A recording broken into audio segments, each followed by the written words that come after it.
£105 million, lost the penalty. £150 million came in to concede the penalty. That's the tale of the Blues against the Hammers sometime ago today. How they basically lost their momentum, lost everything, lost their dignity as well against West Ham, which is a crazy one. And like I was telling Kay before we started the show, how come Chelsea has spent more than 1 billion and they don't have a renowned striker apart from Jackson? These are more we'll be detailing. I have to go through the talking points through the game between Chelsea, United versus Spurs, the red cards that we saw between Liverpool, for McAllister, between Liverpool, the game between Liverpool and Bournemouth, and many more. We'll be talking about this and more as we go on in the show. Okay, I'll allow you. My name is still Adeja Adeboade. It's still the best sporting show in the whole of the universe. It's still News Center Sports. And of course, I'm here today with Seyi Ajayi. I call him Van der Sar. You guys might not know, but it's Van der Sar. And don't forget, this show is proudly sponsored by Bukenzo Glam. This show is airing on our band Radio Scope, the number one internet radio in the whole of Canada, and of course on Queen's Live TV in the United States. Okay, I'll allow you to introduce yourself with guests for people that don't know you. I know you as Van der Sar. They don't know your name. Awesome. Welcome everyone to this week's edition of the sports show, the greatest sports show in the world. Please continue to follow News Instanta on all platforms. And what a wonderful week of football, especially for the Female World Cup. Spain ending up champions. And that's a good one for Spain because they become the second country to actually win the female and the male World Cup. That's behind Germany.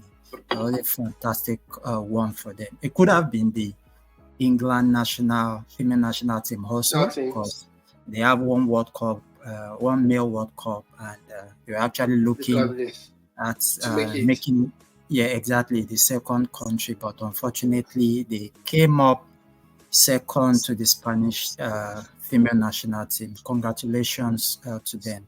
And what an eventful Premier League weekend. So far, so good. Also bad for some fans.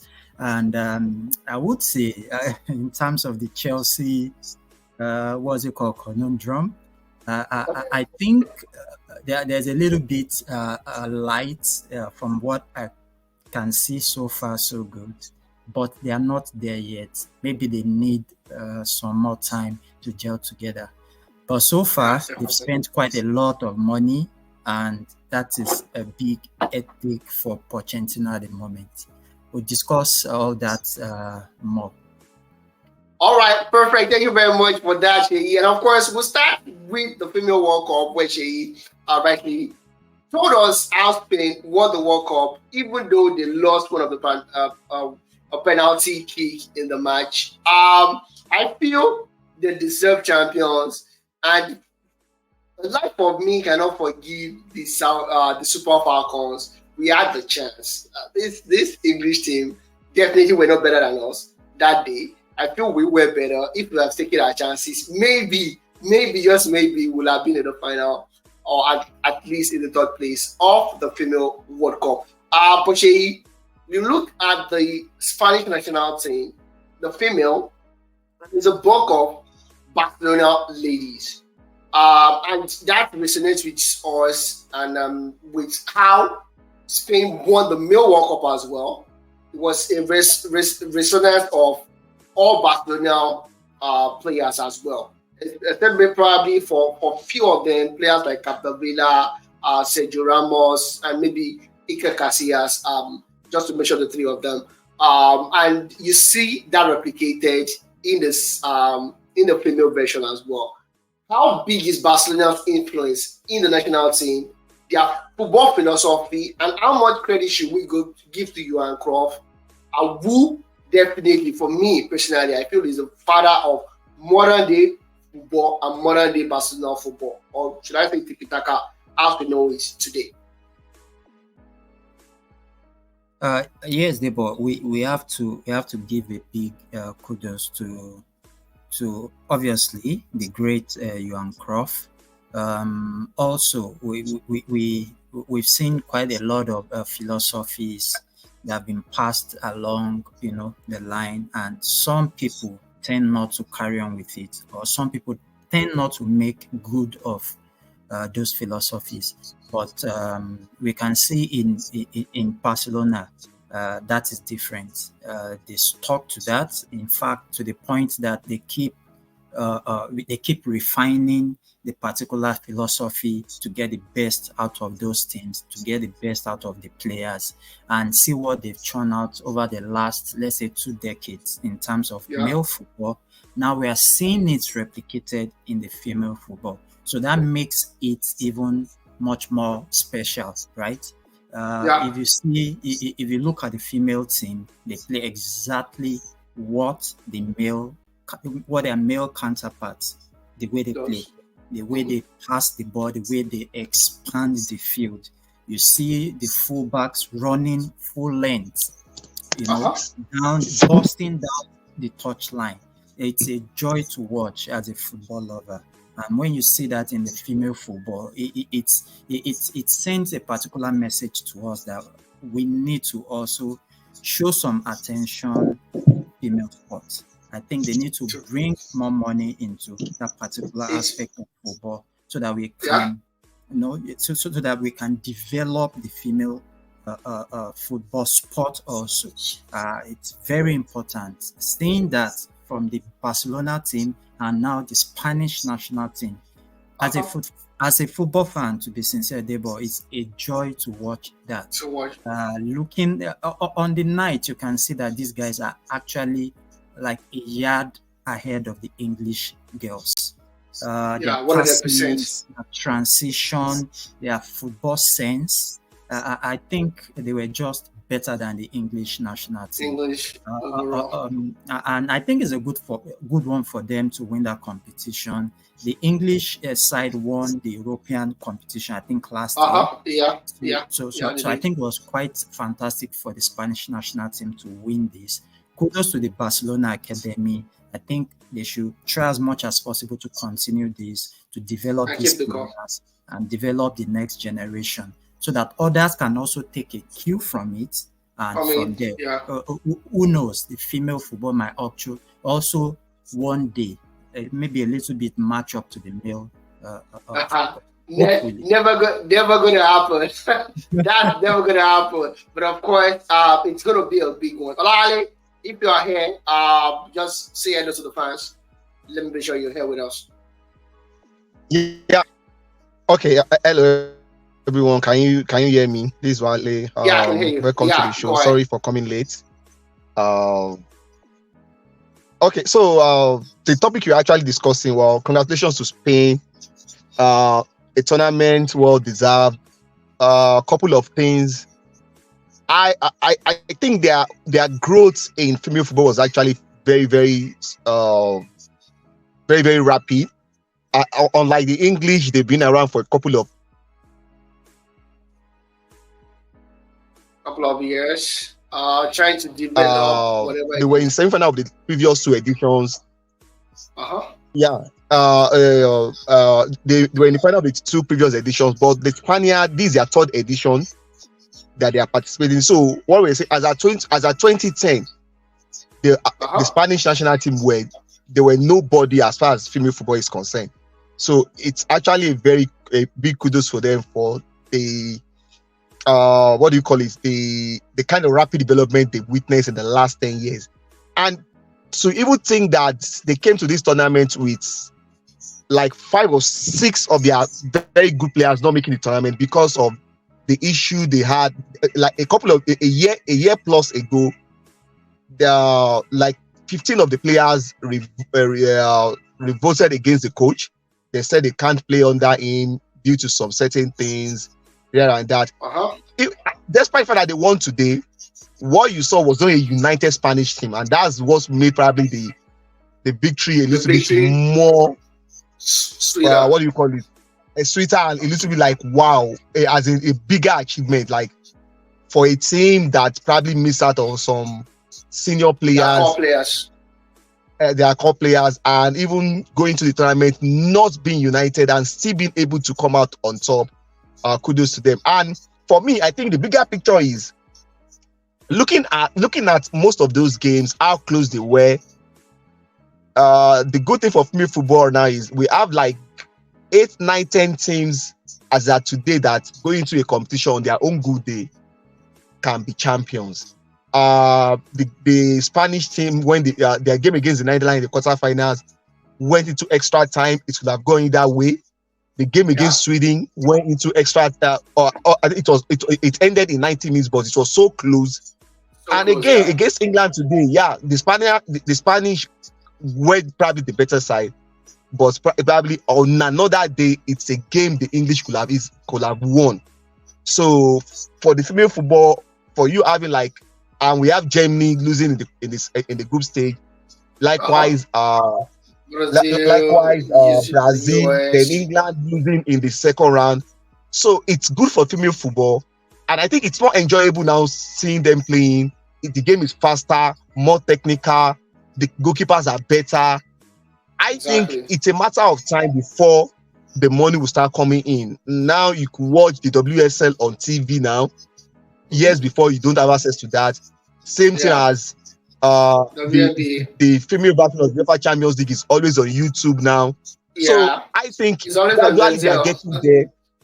I think gradually they are getting there. I don't think it should be forced, but I think they will get there. Hopefully, and the word is they should get there one day, which hopefully they do, which is going to be a nice one. Honestly, it's never going to be at par with the male football version of football, but of course something close where people can make a bigger career, a bigger picture out of it, and more appreciation for the female as well. And of course, we're just going to jump straight into the Premier League right now. A little bit of insight would be James Harden calling out the owner of the 76ers as a liar, and right now he doesn't have any chips. I'm not going to go into that. We'll jump straight into the Premier League right now. And Sheyi, I'm going to come for you on this one. The £105 million guy lost the penalty, and of course the £150 million guy came in to concede the penalty. It looks on a normal day, if you were not there when West Ham got that red card, you would think West Ham. You wouldn't have thought West Ham were playing with 10 men. Let me just put it that way. It just shows how Chelsea were all possession based, and they were not being intricate as of when they should be. They were not decisive. Lots is left to be desired of the final output of Brian Sterling, Mikhailo Modric, and some of the other players as well. You know, is it about time? Is it time that we say, okay, let's give Pochettino a little bit of time? They did very well in the preseason. Nkunku is not around. We know if he comes back, it's going to change the dynamics of the team. Probably have an A-listed striker, but Jackson is not as bad as you would want to think he is, and of course give the team to get used to the rigor and the expectation of Pochettino, or the alarm bells should start ringing right now. And no, let's keep these guys on their toes right now. We might give them a little bit of time, but they should be on their toes. We should not assemble a team worth over £1 billion, and they should be as useless as they were on the day. Anybody could lose a penalty. I'm not going to knock Enzo Fernandez for that, but of course, there's a little bit of joke on that part. Enzo was wonderful in the game, but Enzo is just a midfielder. There's little to what he could do as to goal scoring abilities and the rest of it. Same with Moise Saslido. Saslido is a defensive midfielder. For crying out loud, like N'Golo Kante, he's not going to score you 20 goals. We're not expecting a miracle from the kid. As a matter of fact, he's a developing kid. I look at Modric. Modric looks like a player that is lost of appetite, devoid of confidence. His final plays, lot are left to be desired, and you have to eat the ground running. This is Chelsea for crying out loud. So the alarm bell, should we start ringing the alarm bells right now? Should just give them a little bit of time. Let's get some used to. They're not going to be playing in any European competition. They'll be fresher at the end of the day. What should be a concern right now, Shay? Yeah, right now I think no big issue for. I don't think there's a reason for major concern as regards Chelsea for now. I think there were a little bit of brilliance and good interplay seen in that team today. And reason why I'm saying this is I still believe this is still a team of plenty players without, a kind of cohesion yet. Exactly. But you can see that they are getting to it gradually. So that's like that's like a kind of what's it called? A kind of improvement and what they can look at and take as the positives. Ryan Sterling looked like a rejuvenated Ryan Sterling today. And I think if Sterling can keep to that kind of form and that kind of attitude on the pitch, is going to be a major influence on others. And also, like you rightly mentioned, Nkunku is missing, and you actually, when it comes, you need that in that attack. And Chilwell wasn't so bad today, and even though I wonder why Pochettino removed him at that particular point in time. He brought in Caicedo. I don't think Caicedo has actually trained or played major parts in the Brighton team because they knew he was going to leave. They were just waiting to agree the fee. So you can see the rustiness in his movement, he was sloppy in his passes, in his everything around him. You can see that this guy has not started the season. So I understand what has happened to Chelsea. Yeah, I understand what has happened to Chelsea. It's a team in transition, quite a lot of players that need to understand each other and play together at the end of the day. A little bit of sparks, we could see a little bit of spark of their brilliance, and that shows what they can actually bring to the table by the time it gets to that point. But for now, I think it's just a team trying to understand each other and to form a perfect unit. So for now, I don't think there's a big alarm bell on Pochettino. He seems to look like a coach that knows what he's doing and what he wants to do. So a bit of time. Right now, they are not in the Champions League. I don't think right now they have put a major, what's it called, on Pochettino's table for him to make the top four. So I don't think there will be that pressure on him. That will give him the opportunity to sit down, get his first team or first two teams, his key players, the way they want to play, the way he wants to set up. Now you have Enzo and Caicedo in the midfield. Probably Enzo will move forward a little bit up top, right? And Caicedo will be able to coordinate from the base of the midfield. When they understand all this, I think they will actually be a very difficult team to beat. But now, I don't think there should be any major pressure on Pochettino or the boys. All right, perfect. Thank you very much for that. Olali, what's your own perception of the game overall? Okay, Olali just left again. For me personally, I think I agree with you 100%, Shay. I feel they're not call for alarm right now. They can only get better. Lavia is there. Salcido is there. And of course, Enzo Fernandez. And of course, Chukwuemeka is not a bad player. I know Lalale will disagree with me on that. But of course, for me personally, he's not a bad player. We still have Conor Gallagher as well that could bring up a little bit of spark into the midfield. We'll see how they go. But my only issue with Chelsea is why spend so much money without a renowned striker in your team? A good striker that can actually give you 20, 30 goals in a year. I think this is a part, and the transfer window is not going to close until the 30th of September, if I'm not mistaken, on the 1st of September, if I'm not mistaken. They still have a little bit of time to scout around Europe and see if you can get someone that could deliver those goods for you.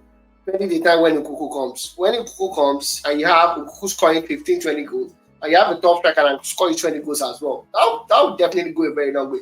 Olani, what's your overall assertion of the game between Chelsea and West Ham? How woeful was Chelsea? And of course, my boy, Chukwuemeka, he heard you last week and he came back for you this week. Like, okay, Olani, I'm going to score a classic goal next week. Just hold my bet. And he did that for you. Olani, go ahead. My dear. Yeah. Okay, so I didn't watch the first half of the game, but I was able to see part of the second half. What my observation was, West Ham there, I think they had a red card. They were playing low block. Then Chelsea couldn't break them down. Salim was, I think, tried what he could do from the right side, probably not good enough. Yeah, I heard everything Sheyi said. I think the Chelsea team will have to give them a bit of time. Yes. I think the Nkuku injury really has not really helped them, because it was supposed to be the link between the two CMs and what do you call it, and the striker. So yeah, so I think that's a bad miss for them. But Modric looks very disinterested. He looks like a player short in confidence. I think Pochettino will probably have to work on him, and I'm surprised Pochettino is not starting him, probably because of the difficult fixtures. Liverpool first game, West Ham second game away from home. He needs a little bit of solidity. I want to see him starting against Luton Town. There is no other game for you to start giving those boys the confidence. I think people need to be patient. I think the fans will need to be patient. Everybody needs to be patient. I think they will probably get it right. And this is a challenge about when promising players are signed with outrageous fee like this. Instead of you to allow their game to evolve organically, everybody just want them to perform instant miracle, which adds to the pressure.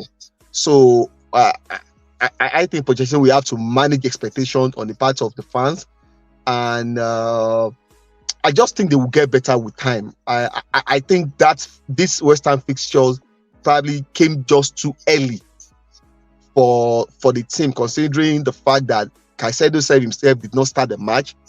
It came into it came in the second half thereabout. So I think they will get better with time.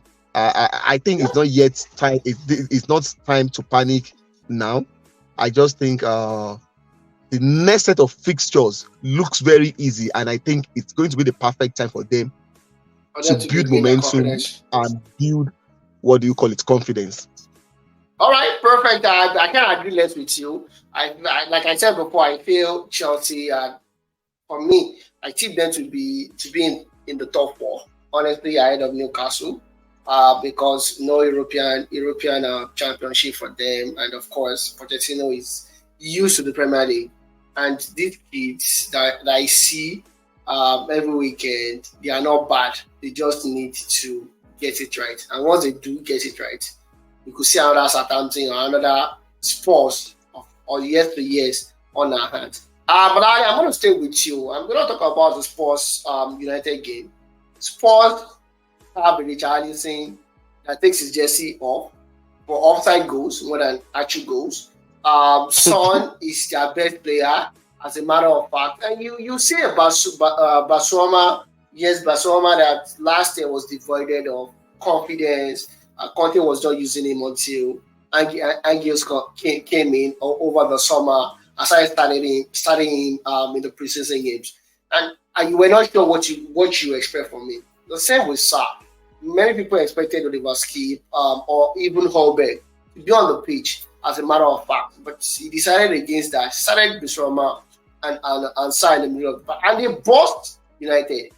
Like they really bossed United. And I'm talking about the potential losing Bruno Fernandes, the short one, Messi Mount, and of course, I don't even know what's wrong with Casemiro, whether it's rustiness, whether he's in an holiday mode or whatever it is. The 4-time winner of the Champions League or 5-time winner.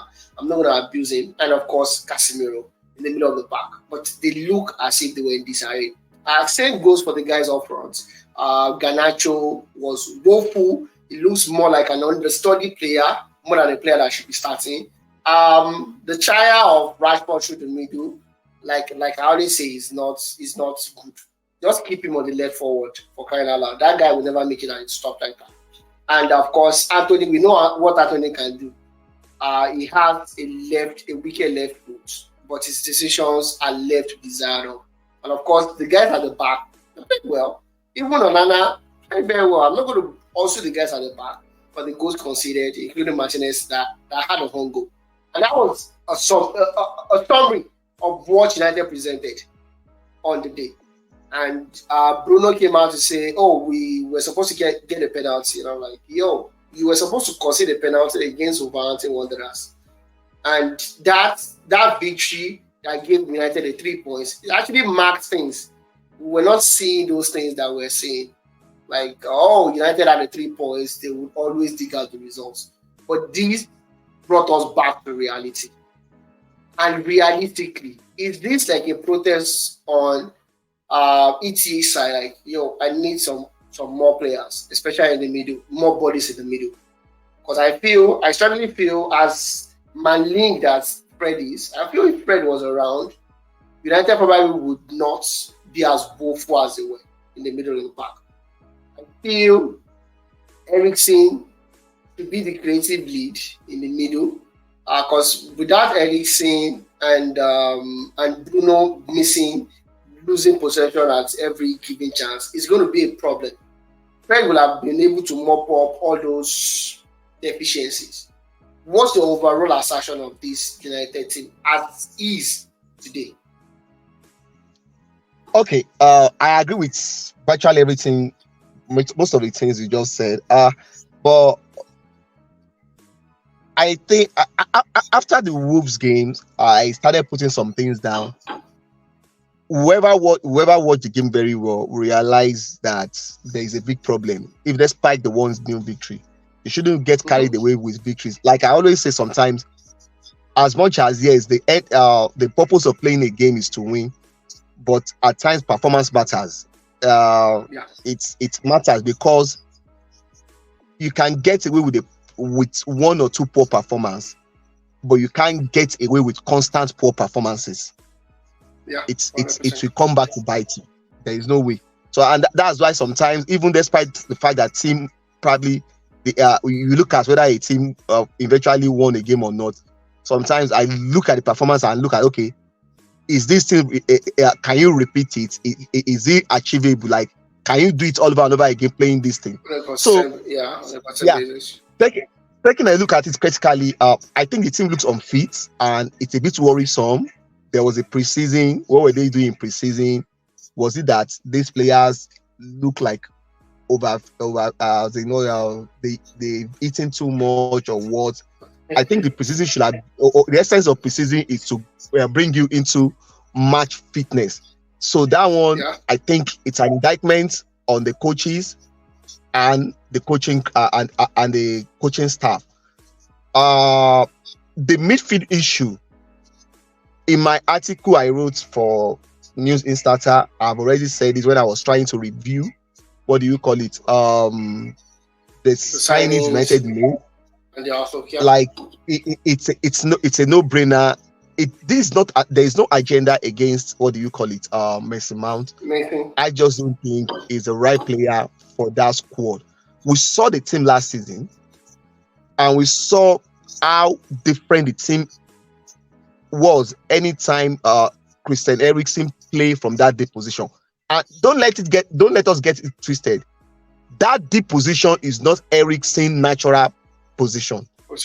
but because he's a technically gifted player, he was able to interpret that role very well with his passes. Meaning, United knows that what we need is a very good CM to complement Casemiro. Crying out loud, when Casemiro was even at his best in Real Madrid, getting the ball from the back, initiating attack is not his best. What do you call it? It's not his area of strength. We know that is why you see Cruz at times or Modric falling a little bit deep to collect the ball and start the attack. He is good at his job. At times you see him moving around as he's moving forward and getting goals. So it was a bit surprising. And why I was a bit pained with with Mason Mount signing is this: United is a team that has little budget. ETH should know that is a team that has very little budget. The last thing you want to do is to not spend the money the right way.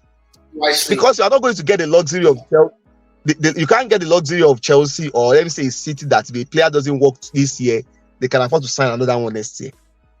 You don't have that luxury, and it was very painful that United did not take their time enough to scout through the market and find somebody who could interpret that role very well. Because as early as June, we started hearing that Mason Mount, what do you call it? So that as a rumor. That aside too, I wrote in the article too that Ojland, or what's the name of the Rasmus Ojland, or the striker United side. Like its success would depend on the quality service is going to get from the flanks. And I think I have my fear for Anthony. It doesn't look like that top talent. I don't know. I could be wrong, but I've said this since last season. See, there's a difference between an immature player and a player that I don't think has the quality. Immature player, you think, okay, things might be different as it gets older or this. But what I'm seeing in Anthony is a player that is very limited. Don't get it wrong. His work rate is very good, but again, work rate is not the reason why you signed him. His performance has been very woeful, and like you rightly said, Garnacho, at least for now, we've seen it, and we saw it last season. He tends to have an underwhelming game anytime. What do you call it?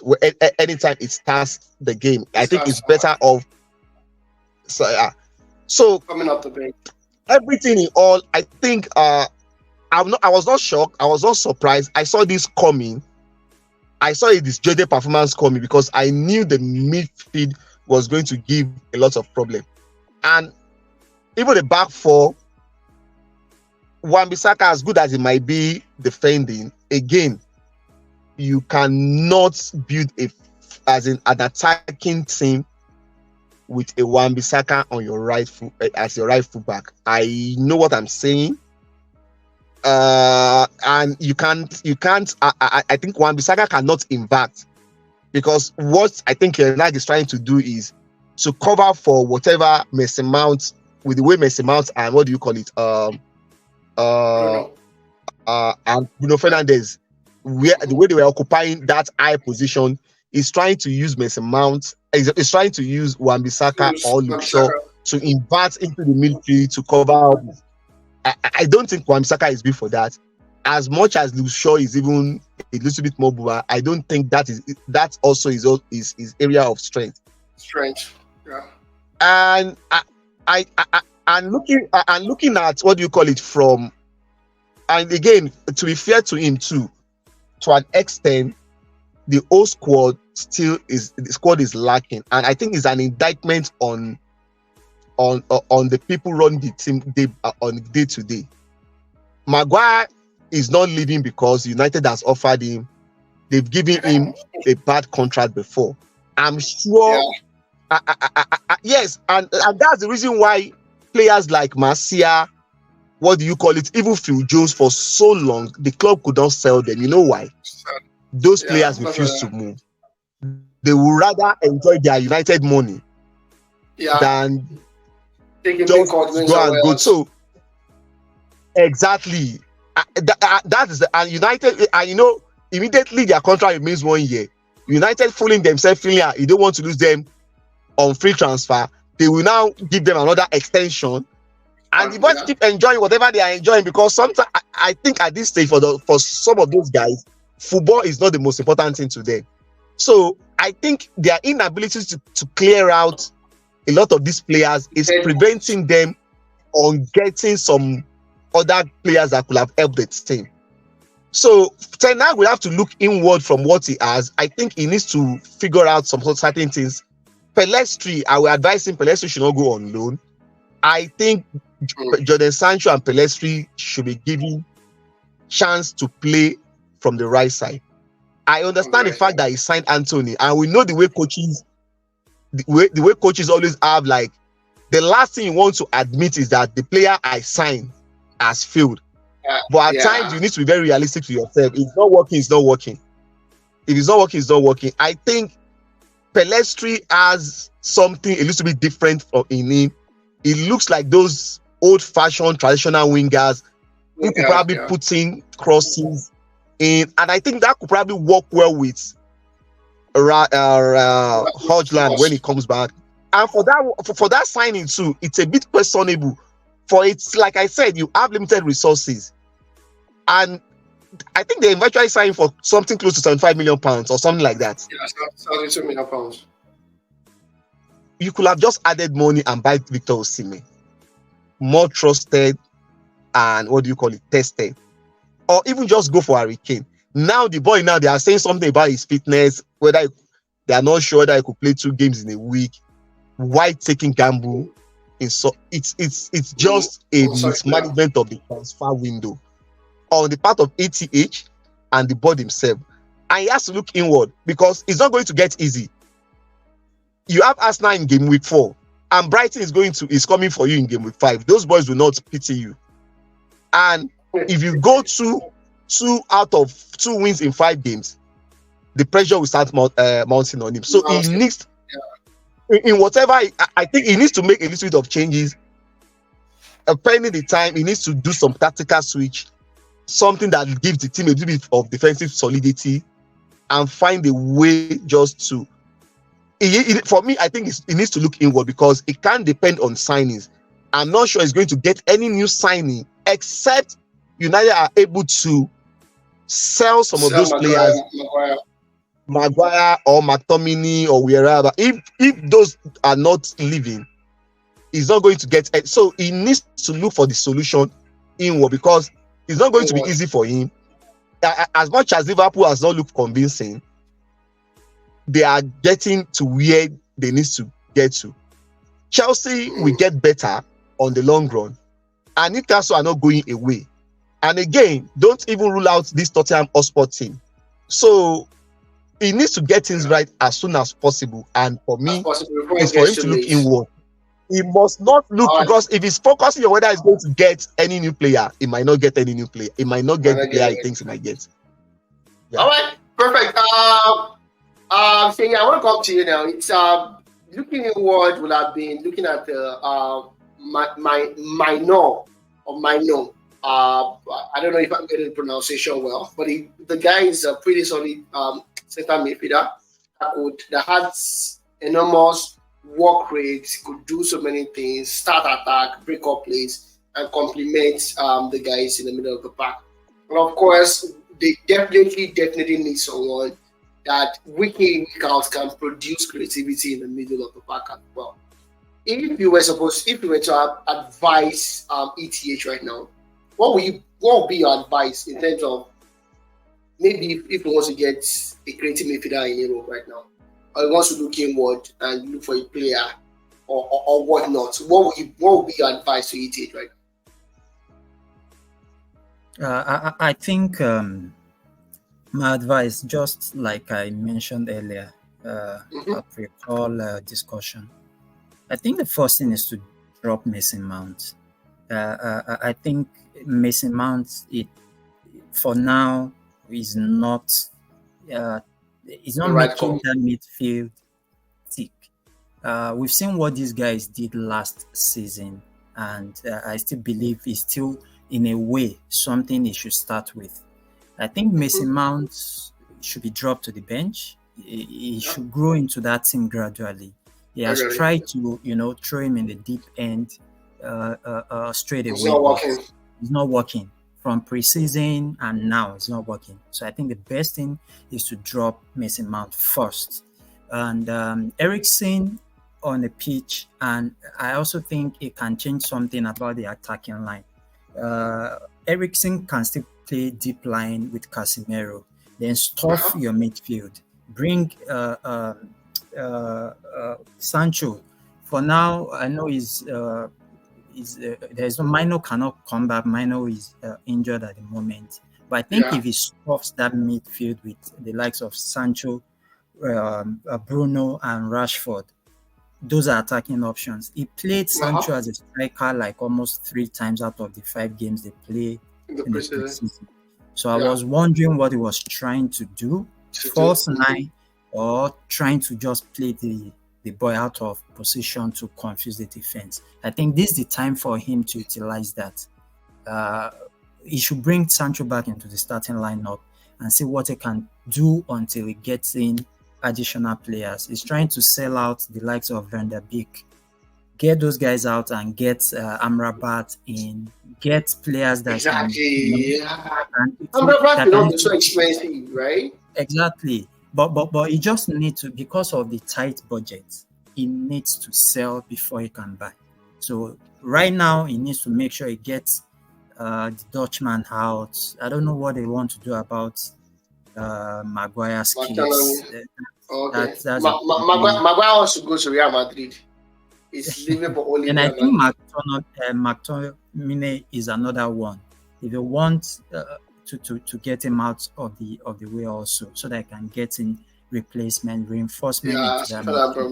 Because the way they look now, if they don't have that, that power in the midfield, then they should be able to at least keep the ball. Because what I've seen in teams is either you have those tough tackling and players that agile and chase over everybody on the field, or you have ball retaining midfielders. Those ball retaining midfielders will hardly lose the possession. They will win you a lot of free kicks, and they will actually create more chances. So I think that's the solution for now, and you can build from there. Okay, all right, perfect. I strongly hope the seat at Old Trafford will not be vacant very soon. I don't know, the trigger happy owners. There's a whole lot that they can take, but once they are not doing their own job on their own part, they always look for a victim, and the victim is always the coach to take the fall for it. And of course, this is not trying to take some blame away from ETH himself. He had made some tactical errors or indecisiveness, like already noted, the Rasmus move buying with injury, and considering if the story is true, the story that we're hearing is true, that he cannot play 2 games every week. That's a big problem, and of course that wouldn't make any form of sense, And of course, Villa came back to hunt Everton for new. I feel Everton is prime to be relegated this season if they continue this way. And it was at the Goodison Park as well. Villa did not. Basically, Lucas Digne had a free day. Every chance he had was whipping in good crosses. I could have ended well beyond the 4-0 that they lost, as a matter of fact. I'm going to come to you. McAllister's red card, it was reviewed by VAR, and they still give him a red card. And that was a 50-50 tackle. Is it like we should be really, really careful these days of how our interpretations will be? Oh, they are building a new stadium. Do you mean Everton is building a new stadium? Yes, I mean Everton. Okay. That's actually what is happening to Everton right now. Okay, they'll go and use that new stadium in the lower league. Exactly. Okay, that's good for them. That new stadium will not host championship matches. Definitely, it will if they continue in this way and form of fashion. Bacanista's red card. It's absurd that you would give someone the red card for that kind of tackle. I feel it was a 50-50 chance, and there was no way on this earth that should be a red card. VAR reviewed it, and they still gave the kid a red card. I'm at loss. I know we talk about this almost every week. The game between Wolverhampton and Manchester United, the coach, the VAR guys, and the referees were dropped. But that is just a thin line between relegation and staying up for this kind of things, you know. And are we supposed to just lay back, sit and relax, like, okay, that was a red card, and we should keep up consistency for football, which is going to bite us at our hands in the long run. Okay, Olale, are you back? Olale, if you're back, I'm back with you. You. Go ahead and tell us what we don't know, whether that was actually a red card for McAllister. Well, I don't think that. I think it was Ash. I just feel like, as much as I like VAR, I think what VAR has just exposed is that human mind will always be biased and very subjective. And it would have just been better for us not to even have it in the first place, because sometimes there are some decisions you could not just justify.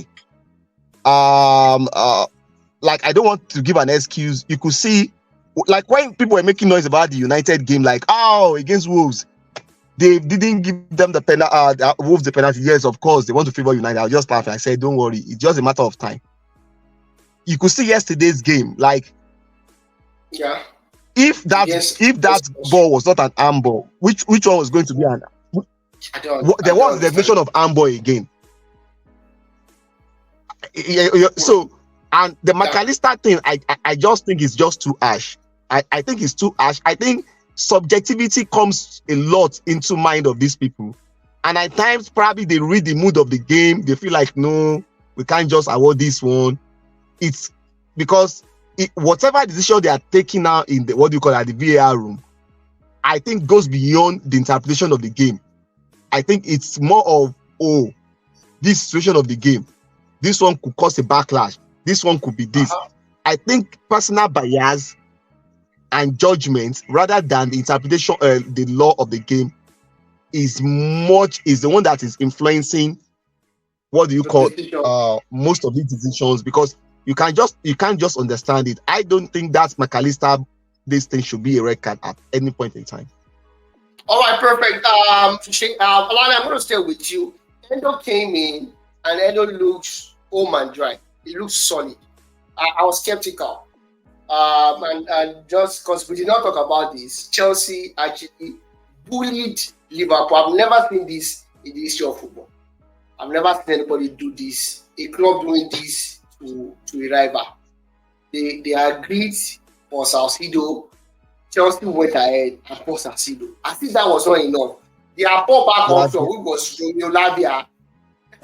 That they were chasing all this while. They were chasing all this while. Chelsea went back and bought.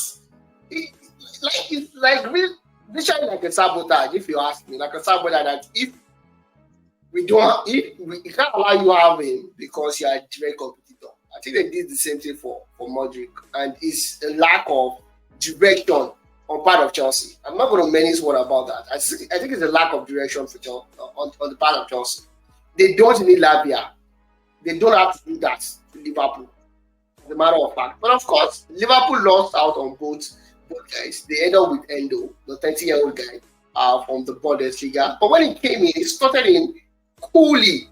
And you wouldn't even know that Liverpool were one man down the way they played. I know it's just Bournemouth, but these same Bournemouths they've been mysterious as well. You know, they've defended some big shots in the league. What should we look forward from Endo, the Japanese, Olali, given the cameo that he had? So when Liverpool when they were linked with to him in I think it was on Tuesday, when it became obvious that Romeo Lavia was going to reject them and sign for and signed for Chelsea. I scanned through it was a Bundesliga player. I saw a lot of couple of guys who followed Bundesliga with their comment he's one of the toughest player in the Bundesliga. He's very good in the midfield. Like, he tackles a lot. He goes for battles. He can initiate attack. Because I've actually not seen much of him. And I thought somebody say, yeah, I saw him at the World Cup in those games. What do you call it? In those games, Japan won against both, I think, Spain and Germany. Yeah. And just have to trust Jurgen Klopp. I think this is a stopgap. It might not be a long-term solution, but I think it's going to do enough. Yeah, I think it's going to do enough because if you look at their game, both against Chelsea and Bournemouth, you see a little bit of lack of cohesiveness, like too many forward players, especially with Cody Gakpo playing like a number 8. It just doesn't look right. I think it's going to bring the balance into the team, being the holding midfielder, and allow McAllister, by the time he comes back, and what's the name of this other new signing from RB Leipzig? He allows those guys to do to allow them to do the proper job of a number 8, bringing a bit of more balance, stability into the team. Yeah, I think balance is the most important thing it's going to give them, and I think their game will become a little bit more fluid, and we might see more of now Robertson overlapping more, because with what they had now, they lack defensive balance prior to now, and Robertson couldn't do much of those attacking moves. Even Trent Alexander-Arnold, I think we might see both of them returning back to their full attacking mode, because what it gives them is, Endo is like, we can easily slot in between Konate and Van Dijk to form a back three when those two guys goes forward. Exactly, and McAllister and the other guys still maintaining their normal central midfield duties. It gives them the right balance, and I think it makes them much better than this experimental of paying Cody Gakpo as number 8 and this thing. So I think it's going to be an interesting, few weeks for Liverpool. I think it's going to settle in, and it's going to do its bit for them. That's just it. All right, perfect. Okay, it looks like Wolverhampton Wanderers and Everton, and probably Leicester City or Sheffield Wednesday. Those are the guys going down from what we've seen so far. Honestly, I feel Wolves, they have their attacking options, but they lack so many things. It's like in terms of incisiveness and decisiveness, and that is going to definitely destroy them. They were utterly destroyed at home by Brighton and Hove. Brighton and Hove is no small club. Just to put it out there, they are no longer the middles in the Premier League. You can only call them middles at your own peril. We know all the guys that defeated last season. That includes Arsenal, the championship chasing Arsenal, Chelsea, Liverpool. They took everybody's cap. So, but all the same, you look at Wolves and you're like, okay, these people, they don't take their chances, especially the game against Manchester United. They were outdone by. If they had taken their chances, they would have left Old Trafford with at least a point. At least. But we're going to see this over and over again. Do you think they are primed, honestly, to be in the relegation battle like they were last season? Honestly, if you ask me, I think them and Everton would be done there. I don't think so, actually. Okay. I think the one major incident that happened to them before the start of this season, they lost what's the name of their coach? I think like 4 or 5 days to the start of the season. We don't know what happened anyway. And they brought in Gary O'Neill, and within those number of days, he was able to put forward a team that almost surprised Manchester United at Old Trafford. he needs time to understand his players, to find his reading, and put forward a winning team, at least a team that can stay within the first maybe 1 to 12 at the table. And I think he's going to get that. If you look at what Bournemouth played last season, you definitely know that if Gary O'Neill is presented with a better class of players, more talented and disciplined, you see something better from him. I like the way it's set up, and I like the football his teammates, the way they play. And, it's when you see that from any British coach, you definitely, enjoy that. Similar to what we saw with Potter when he was at Brighton and all. They are lost this weekend. It's them losing to a superior team. I think this season is a season for Brighton and Hove to really, chase or put pressure on the top 4. I think it's more. I think it's more about. It's not top 7. Not just the top 6, right? I think it's more. I think it's more about the brilliance of Brighton than the influence of so for me personally, I think they're going to pick up as the season goes on, and worst case scenario, they'll probably be a middle table team this season. All right, perfect. But of course, Real Madrid, the Belgium looks to be prime Zidane right now. 3 goals in 2 games for Real Madrid. Victor Osimhen is back where they left it, scoring a brace as well in their victory against Frosinone in the Italian league. Lautaro Martinez scored 2 goals as well in their match. And of course, Barcelona defeated Cadiz 2-0 as well, with Pedri and Ferran Torres scoring the goals. Kylian Mbappe is back at PSG.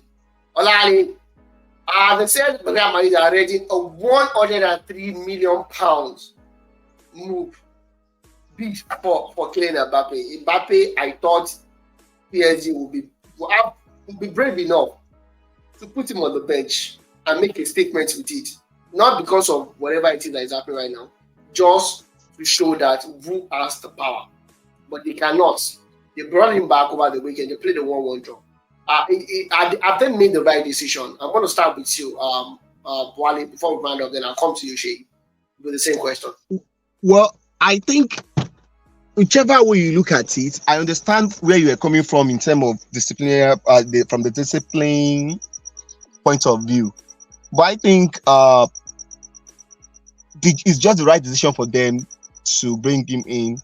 Neymar has left the team. Messi left the team. They've lost some couple of players. I think they are short of a bit of quality there. He is their star player. And again, not playing him, I think, makes things more difficult for them. No matter what, is a lose-lose for both him and them and PSG. It doesn't make him leave him out of that team, doesn't make him to sign a contract extension. I just think if that club were being managed by pure Europeans, I think they should be working with Real Madrid to get him off this summer. That's the right thing to do. Any other thing they conclude on, either is going to sign another extension, is still going to cause a lot of toxicity in the nearest future. So whichever way, for as far as it's concerned for now, I think footballing wise is not a bad call for them to bring him in, because you need to win games, and you need to win games with quality players. And considering the fact that they lost some high-profile players this season, that attack, of course, they will win some games, but in a league marathon, expect them not to turn up in so many games. So that's why you have to look at it from that. It's not a bad idea bringing him back. All right, perfect. Shay, do you agree with Olali? Yes, I do. For footballing reasons, I think Olawale is just spot on.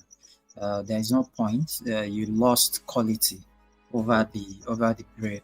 And one other thing is quite a lot of player power nowadays in football. Something you have to manage with, carefully, so that you don't lose both ways. I also think the best thing is just for them to sort this out. I share their sentiments in terms of what happened. I think they've invested quite a lot in Mbappe, and all they are asking for is to have, to get a chance to recoup some of the investment, right? So I don't think that is wrong. But for footballing reasons, I think the young man should be back in the squad, play the football while they are doing the outfield. While they are sorting out the off-pitch issues. And I think that should be the best thing. So I agree with all of it. Thank God you don't have a coach like Mikel Arteta. He will never play for PSG again. Stubborn man. Thank God you don't have a coach. Anyway, that's the wrap of the show today. My name is Stanley Adeboy. Thank you very much for staying tuned with us. Try to visit our website. It's www.newsinsanta.news. We have all the latest news, articles written by your beloved Olawale, Sheyi, Kachi, and myself, and the host of other commentators as well. We have the best for you. We are here to serve you guys, whether it's football, whether it's basketball, whether it's boxing. She is there for you, and of course, we have a whole lot more like Formula One and tiny bit of NFL. Well, till we see you again next week, guys. Don't stop supporting sports. Bye, guys.